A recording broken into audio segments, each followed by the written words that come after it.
Hello, welcome everyone to Superman and Lois. This is the DC on RMD podcast. I am Michael, your host, and in the studio today is David and Steve, and we are here to talk about episode 8 of the fourth and final season of Superman and Lois, titled Sharp Dressed Man. The synopsis: Luthor challenges Lois to a live telecast debate.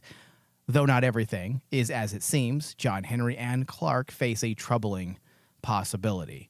If you are new to our show, you can find us wherever you listen to podcasts. Just search DC on RMD or just Superman and Lois edition. All right, guys. So, David, let's just go around the room. Let's get things rolling. Your thoughts on this episode? I actually like a lot of like the nuances in this episode. Like there was a lot of times when there wasn't like that big bang, super moment like what we had in the past couple of episodes. It's a slow burn. It's a slow burn in this episode. I mean, the some of the scenes, especially with Lex involved, I really like how they pace it. Where it's like now we get it. You almost get to see Lex Luthor thinking methodically. I was going to say it's like you're seeing a chess game. A chess game, yeah. And especially, between him and Lois. Yeah. That's what I really liked was like, especially how it was shot and how everything was paced together. We fully get the idea that Luthor isn't the type of person to go in there, guns a-blazing, want to go into a fist fight like what he did with Clark last time. He was before, and it kind of makes you wonder if they're having discussions. Like, the tactics you're taking, Lex, they're not working the way you hope. Yeah. So let's be a little bit more strategic and less, brute force. Like, he has to become Lex Luthor again. Right. Because that's what Lex was all about. Lex is this methodical, strategic genius. Well, I think we're falling into the Lex archetype that we are familiar with. I don't think he was this person. I think we are witnessing the Lex that we have seen in comic books. Well, I mean, prison does some shit to people, right? Yes. Well, also, that's why I just think the whole prison / Lex Luthor scenario is just a good way to speed up development and have a vastly different character from its origins to its present. Well, the thing I also like, too, is the way I see it now is like Lex's main weakness in becoming who he is was the daughter aspect, because that's where he gets, especially in this episode, it's shown to be that chink in his armor where it's like, that's the one place you can needle him. Mm-hmm. But like once he gets the daughter out of the way, because like, when it goes back to like that episode where he tells his daughter, no, I can't give up, this revenge that I'm going after the Clarks. In doing so, he's able to actually remove the daughter, and now he's becoming Lex. So let's put a pin in the daughter topic just for a second, because I want to go back to that, because you've touched on some pretty important aspects, Dave, in this episode that I think is going over a lot of people's heads. So we'll go back to that in a second. Steve, what were your thoughts on the episode?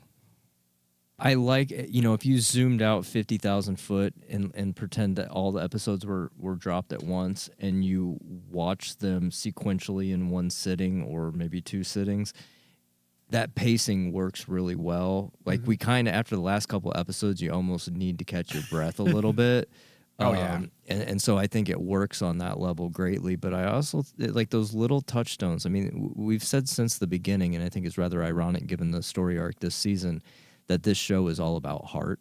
Yeah. Right. And so like just the different scenes related quite specifically to Clark's heart condition and him having to share with the kids what's going on, pulling us back into Lois's cancer treatments and all of us on edge. Is it back? Is she getting a clear bill of health? Pulling in Natalie and John Henry Irons and talking about, Captain Lane.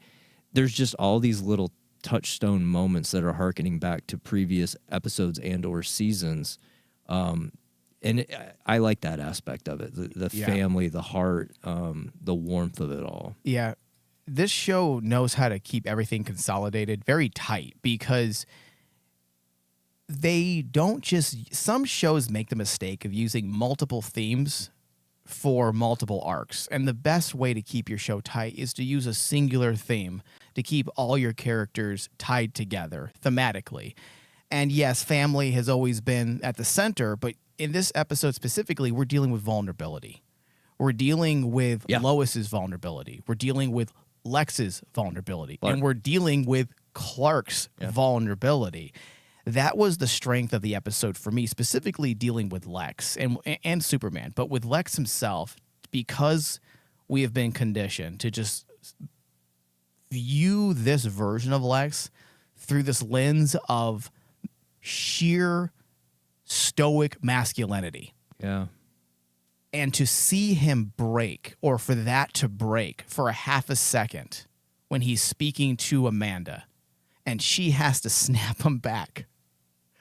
I thought that was awesome because I do feel like there's a lot of shows that are either A, afraid to show their villain's vulnerability, or B, they go so far into the melodramatic that it loses its punch. Yes. Whereas this, they're finding that middle ground, taking a guy who doesn't, A, want to be vulnerable.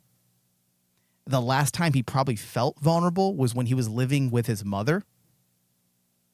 So I don't know if there's also some Freudian things going on as well, because then you had Amanda snap him to attention and he looked like a little boy. Yes. There is a lot going on in this episode that's really fucking strong. There's depth. A lot of depth. And then you have the Clark aspect, which was, I actually thought for a moment we were going to get through a single episode this season where I didn't feel like I was going to cry, get emotional. And at that kitchen table at the end of the episode, it's not just, we already knew. So that wasn't the sad part. It's just the delivery, the actors, the reaction of Lois and her ever supportive demeanor, and Jonathan and Jordan's reaction. Those kids do not get enough credit. We've given the actor Jordan, we haven't been shitting on him lately, but during the first season, we kind of said a few things that he's kind of weak. But man, over the last 4 years, he has gotten stronger as an actor. And I always say you can tell an actor knows how to act when they don't say anything. Well, and look at the way they emote. In fairness to him, we now have hindsight. He certainly probably has grown in his trade and his craft over the last several seasons, right? Yeah. But you gotta maybe consider and appreciate that from a writing and directing perspective, he was always acting the material the way it was intended. Yeah. Oh, exactly. Right? And that's the amazing part too. When looking back in hindsight with this season, the way they've been able to portray the sons is amazing, because if you think about it too, because they've had to switch actors with Jonathan. And that's tough for that dude coming in. But they actually were able to actually continue that feeling that you still believe that, yeah, this is a family unit. These are two sons looking at their mom and dad and reacting authentically. And when you get to that point in the very end at the kitchen table, you're like going, yeah, I really do believe that. Basically, for some strange reason, that's one of those moments when it's like, I do believe that, yeah, those are his sons. And his sons are concerned about their father. Yeah, and first I felt bad for that actor coming in and having to... That's difficult for any recast. Oh, yeah. But I think for anybody. But just like what you said, though, it that just shows how good the directing and the writing has been. Right. But now I'm feeling bad, and I think I mentioned this in a previous episode. I feel bad for the actor that left, because this is some of the strongest, deepest material on the page. On the page. And now he's not getting to be a part of it and kind of be the capstone of this 4-season opus. Well, you know what? He wanted change. So, fuck him. Fuck him. He left. I still maybe I should exercise some empathy. Some but people are built differently. There might be a bigger story there, and perhaps once that story comes out, then I will apologize. But dude, have some foresight. You were cast on one of the strongest Superman shows of the strongest Superman installment in the last 30 plus years, and you decided 2 fingers up, I'm out. Like, what a missed opportunity. But, one man's, one man's garbage is another man's treasure. Yeah. And this new kid has picked up those reins. And the funny thing is, I typically am pulled out when there are recasts. Same. And this kid has just fallen into that role that I don't even notice the difference. Well, and it almost works because they look enough alike, really, if you put them side by side. And it Yeah. was good casting. Like, It it was was good really good casting. Yeah. But he's a little bit stockier, a little bit more muscular. So you can almost make this kind of case that, like, oh, he just grew a little. Yeah. Yeah. And especially in regards to this episode, you get probably some of the strongest points for the character of Jonathan. Because like he has to deal with number one, why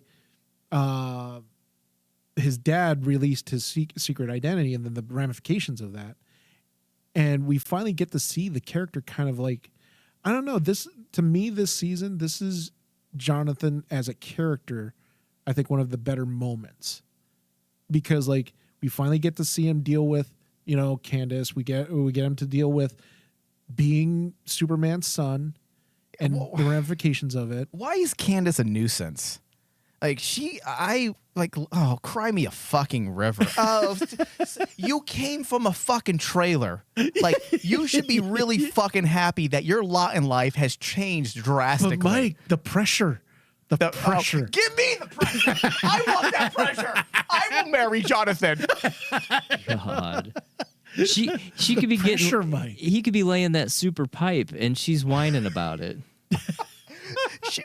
The world is her oyster. Is that the saying? Yeah. And you're gonna fucking bail? Life has just got easier for you, That's and why- you're gonna bail? That's why Listen. it was like hilarious because they hinted at that they got back together, which is hilarious because, okay, what the heck? Well, listen, I understand. I'm giving shit to the character just because she's been kind of a nuisance. She's always Oh, she caused is. trouble. From a writing standpoint, I do get it. Look at Chappelle. Dave Chappelle Yeah. was at the top of his career and said he did original actor Jonathan. He 2 fingers up, I'm out. But he did I'm it, done. But he did it for a reason that we would find out much later, right? Yeah. Yes, but we also know that it had a lot to do with the quick rise to fame. But he got fucked, dude. Yes, He got there's fucked. a lot of things. But my point is that we're not getting into a Chappelle discussion. But we should. My point. But I get your parallel. We'll do a Dave Chappelle podcast. Okay. I get your parallel though, because it kind of like goes into like what we were saying is like people are just built differently. Yes. And sometimes dealing with that pressure is very different. It is. But women, am I right? Am I right? Am I right?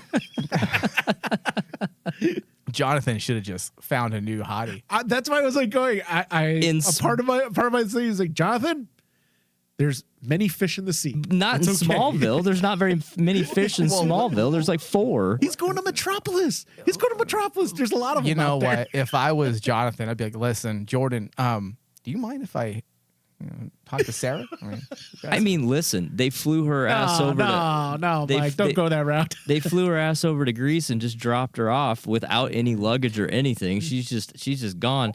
They can go anywhere they want. Or maybe Lana. Maybe, hey, listen, my dad didn't seal the deal, but shit. He's a little MILF chaser. They could do a tag team Oh, on Lana. wow. Oh, my God. All right. So, yes, the Candace thing makes sense. However, I did laugh a bit because Yeah. she's just that person. She is drama. Yeah. She's drama. It's We've like- all seen it. We've all been there. We've all experienced To me, it. it felt like she was trying to make it about her. Of course. Of course. What about me? Yeah. So fortunately, it does seem like it got resolved. But that entire moment, that entire scene, excuse me. Oh. It led to greater things, which was our first real hardcore Superboys moment. Yes. And there's not a lot of times in TV shows like this where, yes, the show's written well and I get so swept up. But when it comes to the action, when it comes to that little 12-year-old boy in you that loves superhero things, we don't get a whole lot of those exciting moments for obvious reasons. Yeah. The skin chill, the excitement of it all. But when the Superboys took out the hijacked suit, Yes. I was like, thank you. Like, this is the show that keeps giving. Well, It really is, because I did not expect to actually get swept up emotionally in an action sequence that involved the two boys. Well, this is something that I think was needed for the story, because we're marching towards the end, and one of the big key factors in the story of the Super Sons is basically they have to really pick up the mantle of their dad. And they also have to sell us. The directors and writers, they have to sell us. We have to believe that these two boys are viable replacements. Yeah, and it makes, that's why originally I was like thinking to myself, yeah, I could see in the very end. I mean, we discussed about it in one of the prior seasons, I think last season, what we thought their quote unquote destinies or their fates were. And one of the things that we talked about was the fact that we see the Sons actually being thrust into the position of their dad's going to retire and they have to become Superman. And it's going to be Jordan and Jonathan kind of working together to be the replacement of their dad. Spin-off series. Because, you know, you can't have one person replace Superman. You got to have two. Yeah. Well, okay, so with this new reveal in this episode that Superman is dying, he's not just losing. No, they said that he can die next week. He can die in 5 years. He's now more mortal. He's becoming mortal. The more he uses his powers. And he's dyeing his hair, gentlemen. It's not. I like how that's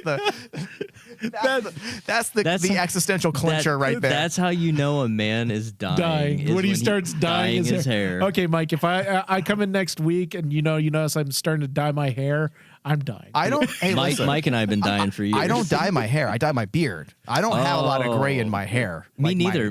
I just do it for funsies. Oh yeah. Okay. Sounded like you were dying a moment ago, Steve. Inside? Yes. I'm dying inside. Okay, so now that we know Superman is essentially dying, and the way it was portrayed, originally I had thought, and I had said, that my theory was that this was going to be a way they end the show, that this is a way that Superman can have his happy ending because he can live out his life with the ones he loves without outliving them, that he will now age like a mere mortal. But he'll still be Superman. The way Superman delivered that information, he doesn't want to not be Superman. He wants to be Superman. That is him. That's him. So now that is not an actual viable way to end the show. Which is interesting in what you just said, right? Because this whole time, even in the show, or like in the last couple episodes, rather, he's been very clear and direct with everybody that he encounters that I'm Clark. I'm Clark. And then in this one moment, no, you're Superman, and you're grasping at this reality that you're no longer the thing that you are. Yeah, it's that duality that we keep talking about. So that changes. That effectively changes the ending for this show. Now I'm going to change my theory. I'm going to alter my theory to fit the new portrayal. I think Superman will end up gaining a new heart, and it will be the one from Bizarro Superman. And he will end up regaining his strength and becoming the Superman he was. So I don't want to shit in anybody's Cheerios. Don't you ruin my theory. I don't want to shit in anybody's Cheerios. But you think he's going to die again. Have either of you seen the episode titles for 9 and 10? No. Okay. Go ahead and read them. Do you want me to? Yeah. Yes. Yeah. Okay, I'm bending over. Oh. Right over the bowl.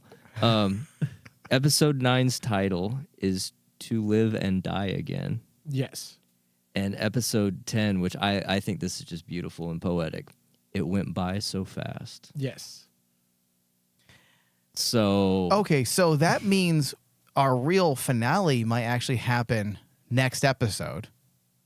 And the denouement, the wrap-up, will be the entire 10th episode. Yes. Could be. And I think it is very foreboding, especially when you take it into context of how last season the whole cancer with Lois is kind of like now the stages are flipped. Yeah. Now you have Clark technically, like in a cancer situation where he's dying, and it's Lois being the stoic one. And that's what I loved about that scene is like when you take it into context of like last season, it was Superman or Clark being there for his wife and trying to be the stoic one.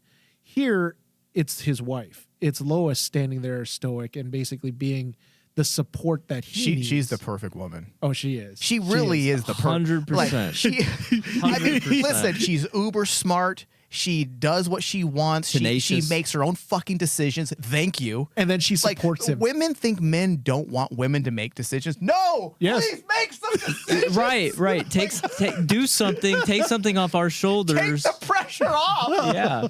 You know, like, be an authority. I have no problem taking the back seat from time to time. I'm sure. You know, I just want to chill.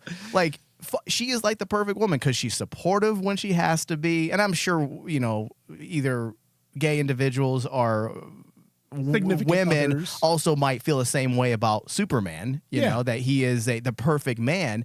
But that's why they're such a perfect couple. Because that's something Star Wars, that's something the Superman writers have never quite done. They've always made her, I would say in Richard Donner's version. Sheerly are incredibly imperfect. Yes. And because, like, and I think a lot of people felt like that was charmingly imperfect, and I always felt like by portraying Lois so imperfect, the damsel in distress type of scenario. not yes, damsel in distress, but also just very flawed. Yeah. I don't think that was interesting. It made me dislike her. I agree. This is the first Lois that is a fully complete person who's not broken. She's a complicated human, but she doesn't have the annoyances that other versions of her character have. The imperfections that I would think a perfect being like Superman would not be with someone so imperfect. It makes more sense for these two people to find each other because they're kind of on the same spectrum of morality, of sensibilities. Oh yeah, Go ahead, because Dave. like when it comes down to it, especially when you look at this past episode, Lois gets the cure, gets the clear, you know, gets the one call that all cancer people dream. He's gotten the doctor's clear, which is something that basically, okay, she's okay. Then she takes on Lex and beats him at his own game. Like, literally manipulated Lex Luthor in front of everybody. I think that's a takeaway, that it was explicitly stated that she can easily take on Lex.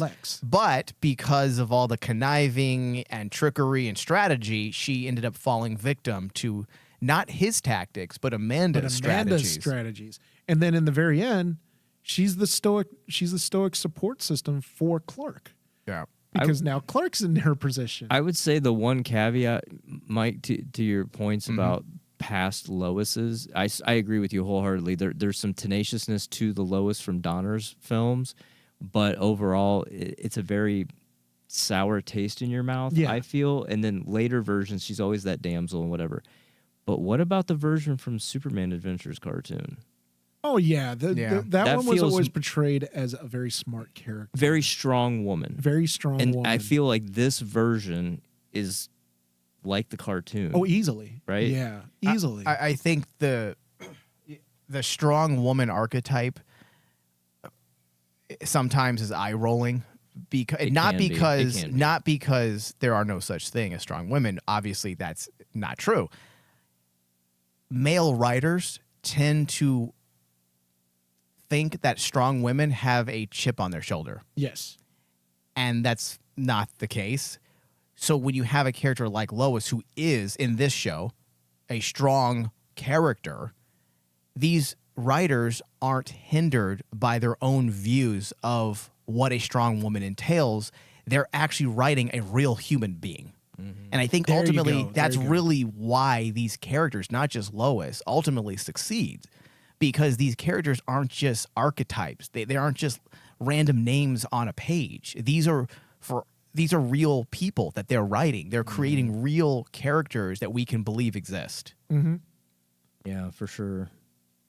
So when it comes to the Lois aspects of the episode, what part is she going to play moving forward? It seems like as we move further and further from the grounded family dynamic, will there be a place in these last two episodes for Lois when we are moving into more heightened aspects of the superhero genre.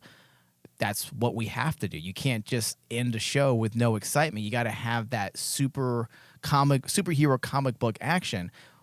What's Lois' place? I think it's going to be, actually, as strange as it sounds, it's going to be the strategist of the ending, because like I see her kind of actually talking her husband out of doing what his instincts are to go be Superman. When he's just got the answer, the more he uses the powers, he could die. Yeah, but don't you think Superman would see? That's a good point. I could see that happening, but don't you think they both know what's at stake? Yeah. And Superman's main goal, and even if you ask Superman himself, I would wager that if someone were to ask him, what would he place in his view of importance? Is it his family or the planet? Exactly. And he would probably put the planet. Right, which means he would sacrifice himself for the planet, even though that may mean his family will have to live on without him. Yeah. But the whole story of this entire show has been the family dynamic is about how this family has come together in the biggest crisis. So like I kind of envision, I know we've had my like crazy predictions. Yeah. But the way the story has been planning out, it feels like toward the end, Clark is going to be faced with the choice of going out there and basically saving the day because he's Superman, or having to basically have faith in his sons. There's no way he sends his sons out there. Well, no, it's not a question about him sending them out there. It's about his sons basically saying, no, this is our time now, because they've had that moment, like what you mentioned earlier, where you have that time when, okay, this is it. This is the time when the Super Sons basically stand up for themselves. The only thing that I can think of at this point is, and we talked about this, right? Like, there's got to be some moment, air quotes, battle, right, of some kind, and it's going to have Clark on the ropes. And Bizarro Superman's going to have to come in and save the day. He's going to have to save the day, take out Lex, and probably die in the process. But Clark is probably too far gone, wounded, whatever. I think Bizarro is going to end up donating his heart. I think so. I think too. Bizarro will die so, saving huh? people. Yeah. And then they do a heart transplant. And they take his heart out. Because if you think about it, he has been injected with that serum. So that heart's not just a Superman heart. It'll keep growing. Superman's going to be even more super. Yeah. His heart's just going to grow until it explodes out of his chest. And that is one of those scenarios where I definitely see happening, because like everyone knows, well Doomsday is not just going to just peace out and, hey, Lois told me not to hurt her family. No, that seed was But planted intentionally. Yeah. What do you want to happen, though, David? Like, do you want Superman to die? Is there a sadist in you that just wants to feel that pain? Or do you want it to end with, let me take that back, not Superman dying, with Superman just ending basically how they set it up in this episode?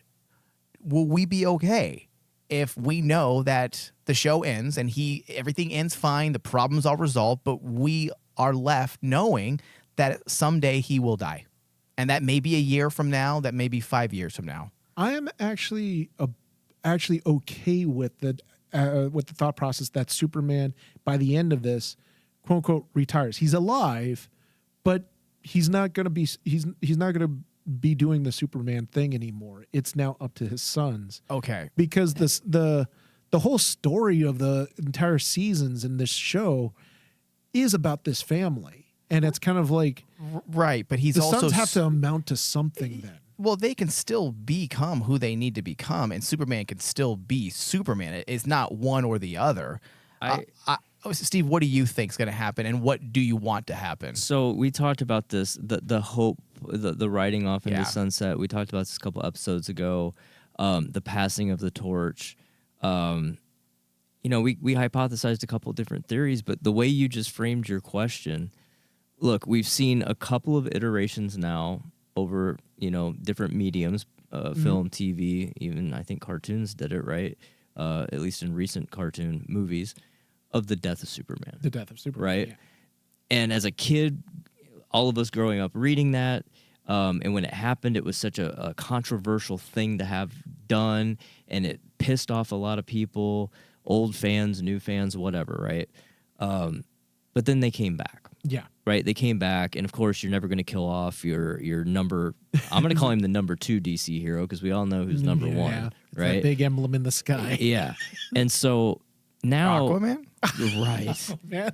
And so now, I'm looking at this going, Superman stands for hope, and maybe the hope doesn't have to be him. Maybe the hope could and should be in his offspring, His legacy. and his legacy. There you go. And maybe it's okay, and it could be even more controversial, but maybe it's okay, and maybe because it's been done so well throughout these 4 seasons in terms of writing and themes, maybe it is okay to actually take the biggest risk and actually kill off Superman. Kill Superman. I think killing Superman. You mean it has to actually be done right. physically kill him again, or you mean letting us know that this is him, this is his current state, and he will die eventually? I'm good with either, but sometimes it depends on how they would play it. I would be good with either, but it would have to be played in such a way that it would have extreme emotional gravity because I want to see Mike cry again. but to end it on the hope of the legacy. Yeah. Yeah. Listen, you are selling me. Both of you guys are selling me on this, but I don't know if it would cohere to the optimism of the Superman IP. Mm-hmm. It could work based on everything you're saying. It could absolutely work, but how does that look for Lois? It can't possibly end happy for her. A widower who can take stock in the fact that she lived a very good and fruitful life with the husband and produced 2 amazing young boys that can carry on in their father's footsteps. Is that not bringing tears to your eyes, Mike? No. See, Ma Kent lived on after Yeah. Pa Kent died. Kent What does that say about Ma Kent, Mike? she should have ended it. She should have showed some solidarity. She just pulls out a shotgun on the porch and Jesus, man. I'm coming, Jonathan. There's only one problem I have with the extreme idea of yours, Steve, where it's like, let's kill Superman, is finding the right character to do it. You know what I mean? 100%. Because like, if Lex were to do it, I don't know if that would be. I don't think that would be earned. Maybe Neither with like, say, like a character like Brainiac. but maybe, and I say this because every time Superman wins, eventually, maybe this could be the one time where if you do have this interesting battle play out, whatever it looks like, and Lex was able to kill him through whatever means, and Bizarro had to come in and save the day to take out Lex, then you cancel out both of these iconic characters that have been locked in battle for ages, for decades. They're both off the chessboard. And then Lois marries Bizarro. Oh, wow. Oh, wow. That's going to be some messed up offspring. So okay. So, Steve, going with this line of thinking then, if Superman ends up dying, then they just did the most epic of all fuckery of all time. Because we thought we witnessed the death of Superman already. That's my point, and yet this Mike. entire season is leading to the actual death of Superman. And that's my okay. It's beautifully poetic if it can be executed well. Because I'm sitting here thinking, look, in 1992, 92. Polybag 75 was one of the most iconic looking fucking comic covers, and you couldn't even see it. Yeah. And then the Polybag itself was iconic. Yeah. And bloody Superman emblem and all. And I look at mine from time to time, and it's just one of the most beautifely designed and simplistic you talking about things. The cover of the Death of Superman? The Polybag, right? The Polybag. bleeding I ass. have that too. Yeah. And to get like a proper version that it has such poetry to it and such meaning because of the story that they've told, and can you imagine if they pull this off? it would be the biggest balls I ever. don't dude. want him to die, but if it's framed that way, you cannot denounce Genius. the poetry of it all. Like you can't. Like that's an amazing fuckery and accomplishment if they do that. Well, especially because if you there were the only complaints that I've read about this season so far. There's been 2. One is from this episode, and the other is that the death of Superman really didn't matter then. And I would disagree with that. And if you want to hear why, we already went into great detail, I believe, during our episode 3 discussion. Yeah. But if that's the case, if it wasn't, hey, we did a Zack Snyder and we didn't really go the distance, well, the joke's on you, audience, because the whole season is leading to the real death of Superman. That is fucking dark. It is. It is. And I love it. It is dark. I don't know if I want it. But if you throw in the idea of the sons being the legacy. Yes, right. Intellectually speaking, it's pretty fucking great. Yeah, if you just look at it strictly from a writing perspective, it's ballsy as hell. Yep. And some of the best writing that we've ever seen in any modern era show always ends on these kind of epic story arcs or plot points that takes guts to pull off. Yeah. And if we've had, to your point, Snyder, it wasn't the first time we've seen Death of Superman. Those of us have been around the block for a while. We've seen this happen time and time again. Smallville do it too? Oh, yeah. Yeah. They introduced Doomsday. Yeah, and so it's been done to death. Yeah. But, like, do it. Never as well as this. No, do it and commit to it. We all know what the Death of Superman story is, but this would just be so ballsy and so beautiful if done well. And Lois will be the one holding the body. Oh, Because we didn't get that really in the Yeah. episode, right? And this No, that's one, true. We didn't get the we iconic could get that scene. iconic shot. yeah. I mean, Wow. imagining Betsy Tulloch holding Tyler Mike's gonna would have, probably She's going to cause have me to to hold cry. me as well. Yeah. because- would probably cause me to cry. He's because, going like, through a whole box of Kleenex. especially since Tyler's become such a good I'm Superman. not bawling when I watch this. Like, don't get that image either. I'm watching and I'm like, okay, Mike. I'm It's like okay. Seinfeld when he discovers his emotions. I'm like, what's this salty substance? Right. Like, I feel it creeping down my eye for a half a second. I'm picturing it more like Tweety Bird when his eyes are all watered and it's just like just pouring tears. I'm not completely out of control. I mean, I can control my emotions. Okay. I'm not a Midwest suburban housewife. Drunk on 3 bottles of wine and Yeah. bawling your eyes out. Yeah, I'm not drinking, Circle K Chardonnay at 5 o'clock, Okay. waiting for my husband to come home and not have sex with me. You're dried up anyways. All that alcohol. Yeah. all that alcohol. Yeah, so that, Steve, I would be okay with that. It would be a really ballsy move, but this show has proven that it can do it. Now, the second complaint, Where are you seeing these complaints, by the way? I do a quick hashtag search Complaint. Just to see the consensus Okay. quickly via social media on Okay. Instagram as well as X, when I can sort through all the political toxicity. So there was a complaint that the Lois wrap up when it comes to her cancer was so meaningless, and they feel like Excuse it me? ended up. Yeah, well, let me fully. Excuse I don't me? agree, but they said that because it was dealt with so quickly, and then Quickly? they set it aside to deal with Superman's problems, that he is now dying, that they didn't fully have a chance to flesh out The this gravity. Is this the person gravity, watching yes. the show? Well, listen, I don't agree, but I can see their point. It Fair. was only touched on briefly, and it wasn't a big part of the episode.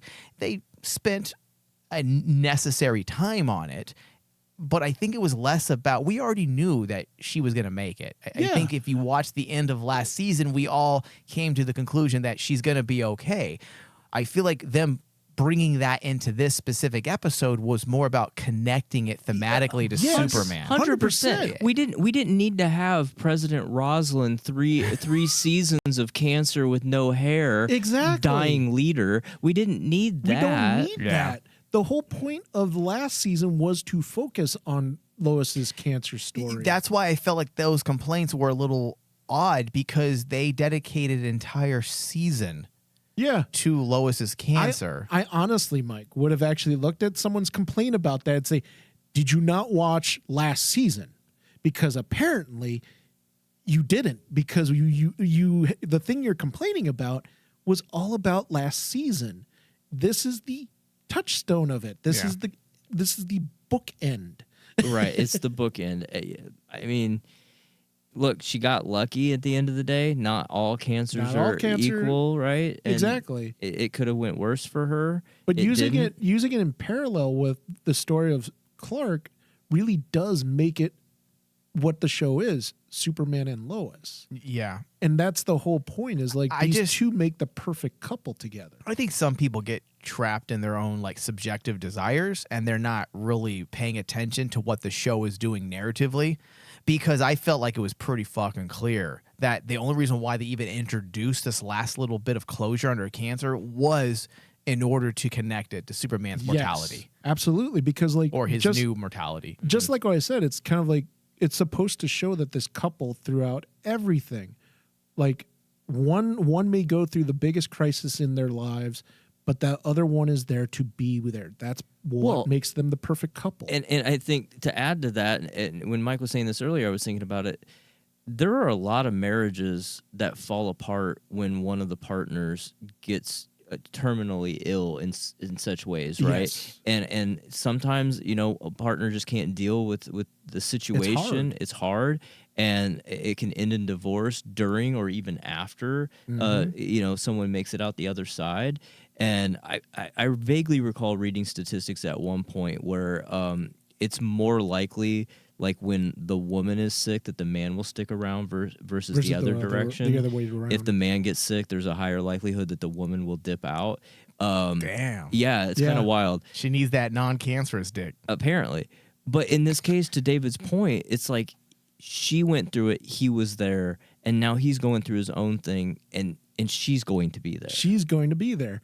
And that's the ultimately what the story truly is kind of like, the show is called Superman and Lois because it goes back to like what Mike has alluded to in several episodes, is like, this show is about these two really being the perfect couple.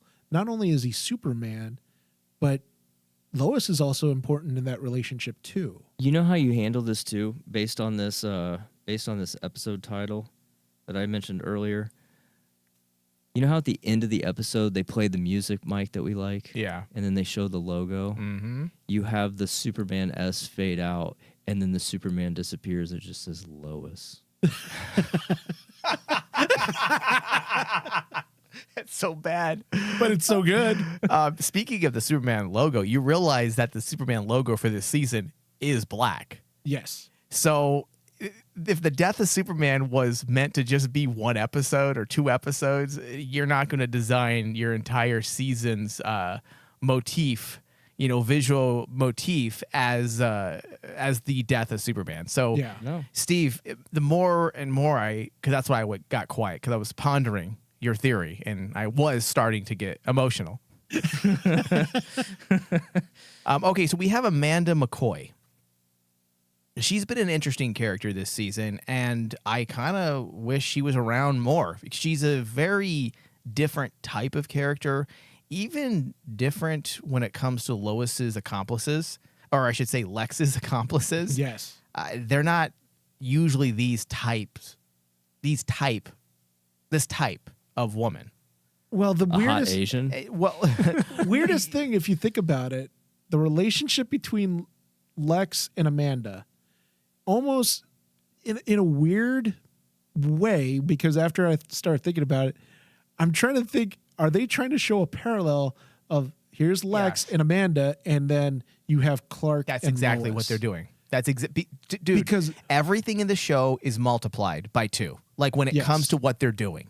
And I'm glad you picked up on that, because that was the next portion on the notes, Dave. You're absolutely right. That's exactly what they're doing, especially with how they transitioned from Superman and Lois in a specific scene to that final moment with Lex and Amanda. Lex. And like, especially, you know, like when Lex is quote unquote, you know, weakened, it's Amanda who snaps him out of it. Yeah. Very similar to how like Lois and Clark work, or Lois and Clark work. Where are these women in real life? Are they on dating apps? Because I might actually log in. I don't think you want an Amanda, Mike. What if I I want what a if I Lois. what if I You want look, a Lois. No, I want an Amanda too. I'd take both of them. And Alana, fuck it. They're both going to keep you in line. Just in different ways. Just a different way. But you get to keep Lana in line based on what I saw. Oh yeah. Okay, so Amanda's character, I am glad that they did something with this sexual tension because I wasn't sure if it was there. Only because, and I'll tell you why. It's because Lex usually doesn't have relationships. Yeah, he doesn't. So I don't know, was it 4 episodes ago where it started to feel more intimate between the two of them? Yeah. And I'm like, okay, what are they doing here? Because Lex is kind of asexual at times. Is that the right term? Yeah. Yeah. So it seems strange that they would pair her up romantically with him. However, the way they've done it, because of his vulnerability, Exactly. it does work. I don't have a problem with it, but they did need to seal the deal. They needed to actually go the distance before this episode ended. I even said that. I'm like, all right, if we're still playing with this and she's, touching his face and she's saying, I think we both want the same things. I'm like, okay, are they talking about sex?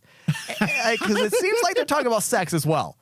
And sure enough, by the end, that is in fact what they were talking about. And I'm glad it happened. And it is interesting. And I'm actually really anxious to see, or curious to see, how this changes Lex moving forward. Because correct me if I'm wrong, we haven't seen a live action, I know for a fact, a live action Lex that has ever had any type of intimate relationship. No, this is Mrs. What's her face? Stepmocker? Yeah. Stepmocker. He yeah. wasn't.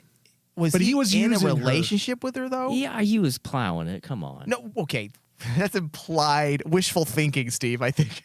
He was plowing, bro. But she was more or less kind of like being used by Lex. Well, This one's a bit different because This seems like an equal.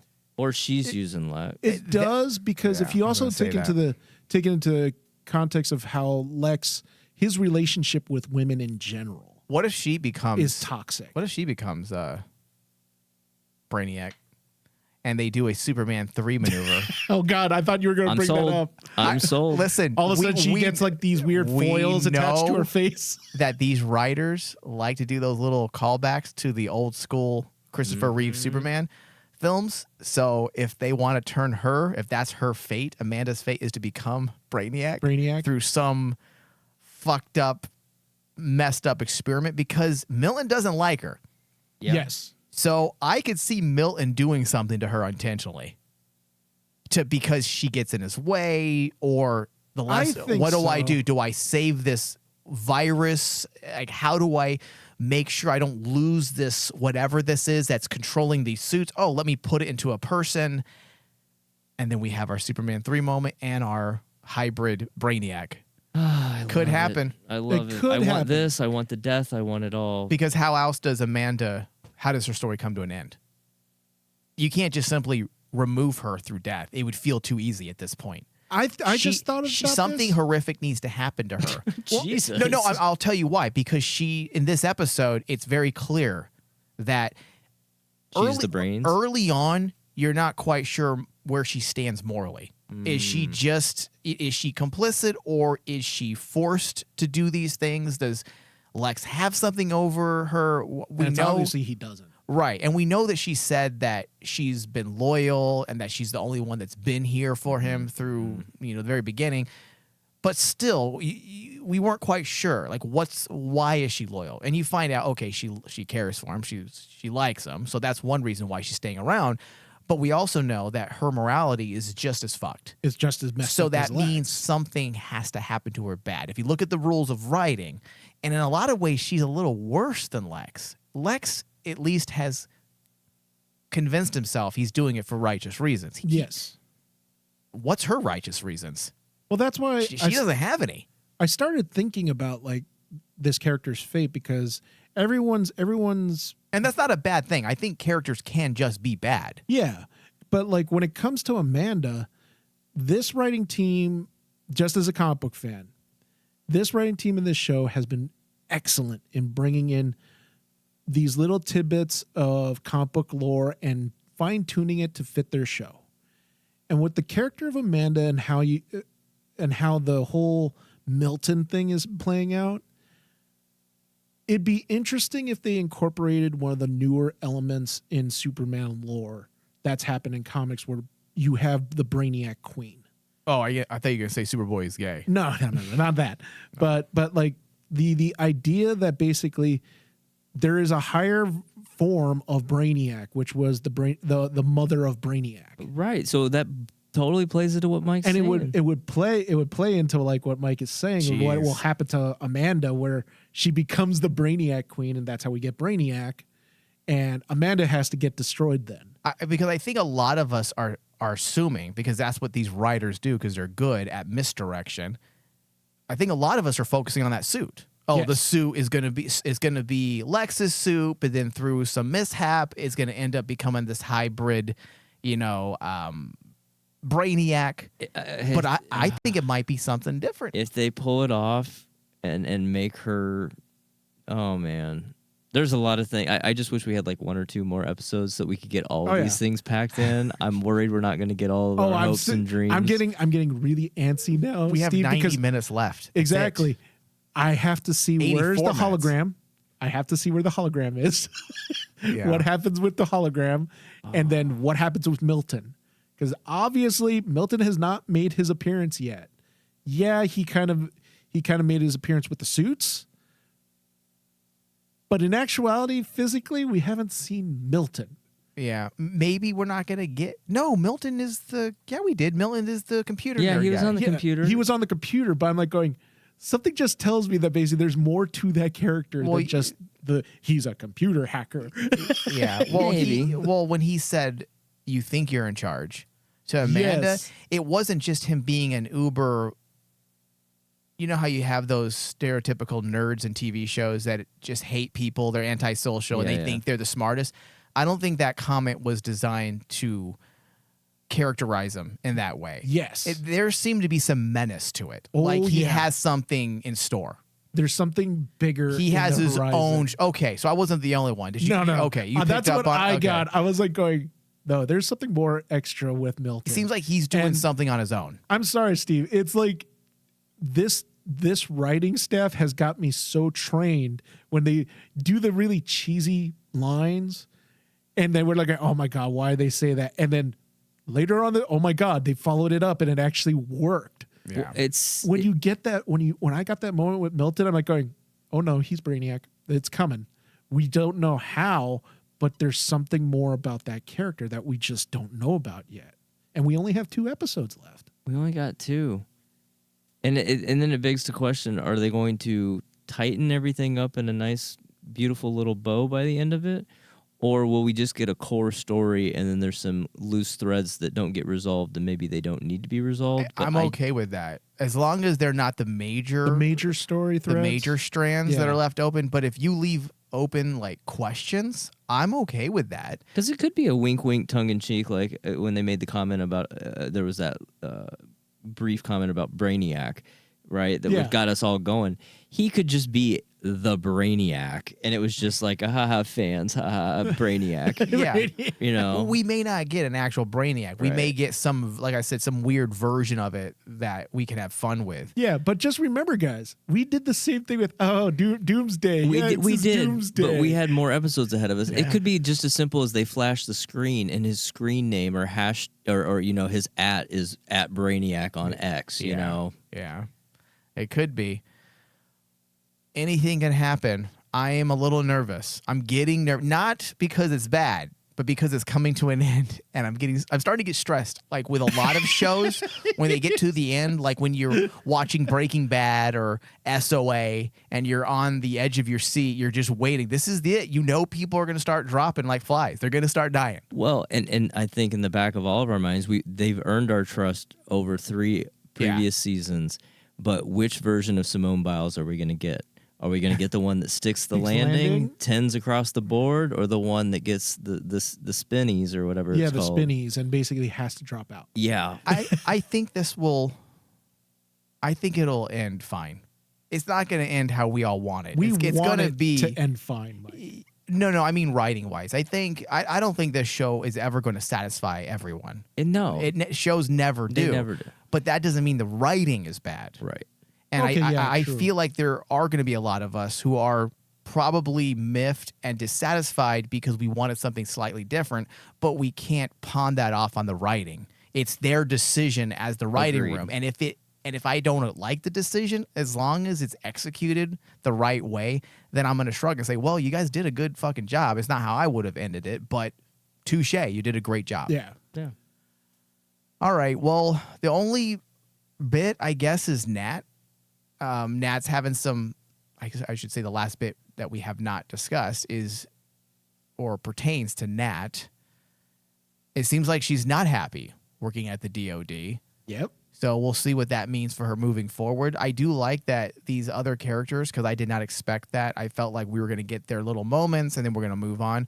I do like how the writers are finding time to be fair to the audience as well as those characters and giving them a little bit. Because even though Nat has been sparsely placed, I still feel like they haven't forgotten her. I feel like we are getting something new from her this season.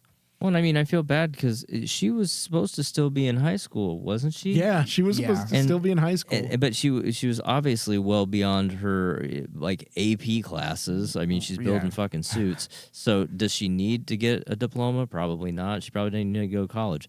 But as a teen, she's stuck working for the military industrial complex. She just wants to be a kid. Yeah. Yeah. Well, that's probably why they floated that idea in this episode so that they can give her an ending, because that's probably what they're going to do. They're going to probably have her go off and just be a kid. Because it's one thing they remove the suits out of play. Like Yep. her suit's gone. I was a little disappointed in that because I really wanted to see them take part in the final fight, but I understand. We've had them. We've had them Yeah. plenty of times. Yep. We've had them in You know. plenty of times now. So this is the one they're slowly eking those characters out. I know. All right, well, I'm going to give this episode a 90%. It was a strong episode. I just love this show. Steven? I've given it an 88. I'm with you. I love the show. I sing its praises to anybody that will listen. I'm actually in between you guys. I'm 89, so that I really do like this episode. It's not my favorite episode of the season, but this writing staff just amazes me how they approach every single episode and make every single scene matters. How many's on the staff, Mike? Do you know? Have we you looked guys talk for a second? Have and we I'll looked look. at the credits and tried to figure that out? I Because think it's like I'm gonna say there's at least 6. we 'Cause I gotta. think there's like 6 different writers. Yeah, I just need to more go than down the that. rabbit hole on IMDb and find other works of theirs and start digging Or into. Todd Helbing is the showrunner. Yes. Yeah. And he's done some shitty work, but I don't think it's Yes. his fault. I think now that we know what he can do, we now can blame the Flash on the CW. Oh, easily. Hey, that first season We can also was pretty blame strong. Mortal Kombat Legacy on whoever did that. Wait, what's that? I don't know. Oh, he was a supervising producer on Black Sails. Okay. Yeah. Black Sails is amazing. Never heard of it. Oh, Black Sails Oh is my- good. That's dude, a it's a really pirate good show. pirate show. Political. It is so good. Some of the portrayals of the historic pirates were really well done. He was a co-producer on Spartacus, Okay. the TV series. Now you're selling me. I love that show. Okay, so this guy has, except for The Flash, which I think we can say is not his fault. Hey, the first season was awesome. Well, In particular. yeah. Well, that's because the other showrunner was on board, and then he got fired for being sexually inappropriate with both Inappropriate. males and females on set. There Apparently, was nothing was safe.